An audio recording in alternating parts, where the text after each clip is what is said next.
Let's talk more about this as well as the current pricing structure with Iraj Abedian, who's an economist and founding member of the Pan-African Investments. Many thanks for your time this evening. Iraj, there's been a lot of conversation around the structure of the costing of fuel in South Africa and how this needs to change. And Minister Enoch Godongwana actually mentioned that this is something that would be happening in the months to come when he gave his budget speech. But what would this look like, when we talk about restructuring or re-looking at how we calculate the price of fuel? What exactly does that look like? Thank you very much for inviting me, and greetings to our viewers.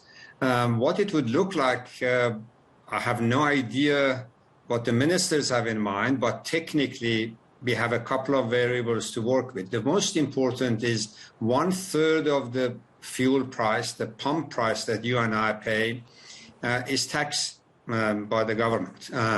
So one option would be the government to say, well, we're going to restructure that, and over the next 5-10 years, bring that 30% to 5 to 6%.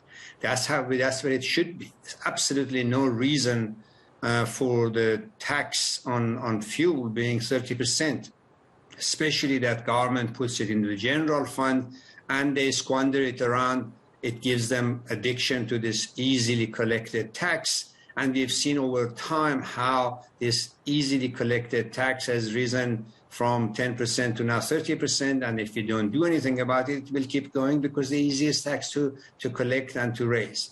So that's one option that ministers would have to consider. But this is not rocket science. This does not need months and months of analysis. So I'm a bit disappointed that the ministers are taking their time to make a simple decision. The second aspect is to look more fundamentally in long term, and that's what I would like to suggest that as a country we need, is where we're going with the fuel price. In the 21st century, if we don't take fundamental decision about the energy mix in the country, about transportation network in the country, we're going to be at the mercy of the global factors that affect the oil price, and we cannot go months to months. Today is Russia, tomorrow will be Saudi Arabia, another time will be Persian Gulf. There is no shortage of events and incidences and uncertainties that moves the price up and down. And of course, this is not the way to manage the macroeconomic in the country. And it's a difficult balancing act the government needs to establish here, Iraj, because you've just mentioned that this levy or the taxes from the fuel make up the third biggest amount of revenue that government gets, and that addiction makes it difficult for them to start to look for new avenues.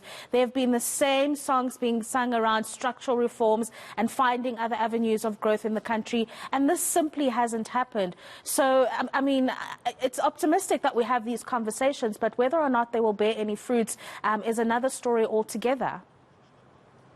You're absolutely right. That's why it's not a short-term switch that you can switch it on and off.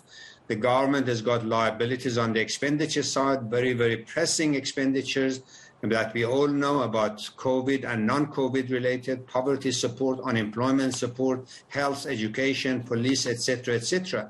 And that's why a sound policy framework should focus on not day-to-day, month-to-month, what we do with this and what we do with that, is to focus on the structural changes that will expand the revenue base of the government on a sustainable basis.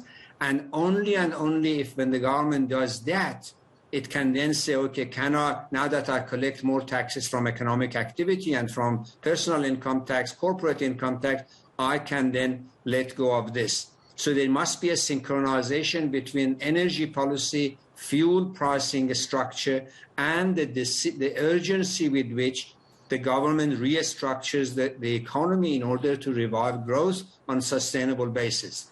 Waking up every morning and saying, now what do we do with oil price? The question is very little, and I can assure you we won't see the impact of it in the next 3 to 4 years. No, absolutely, Raj. And in the meantime, we're going to suffer from not only those increased costs of fuel, but the inflationary implications that come with that as well. absolutely inflationary, especially for a country like ours, massive country, for transportation of goods and services, for taxi commuters every day. So the impact of this type of inflationary pressures is most felt by those who can least afford, the working class, the poor. And this is where the government is beginning to become irresponsible by not dealing with the economic issues and procrastinating making tough decisions in the name of political leadership, and that's absolutely not acceptable. No, absolutely. Iraj Abedian, economist and founding member of the Pan-African Investments, thank you very much for your time this evening.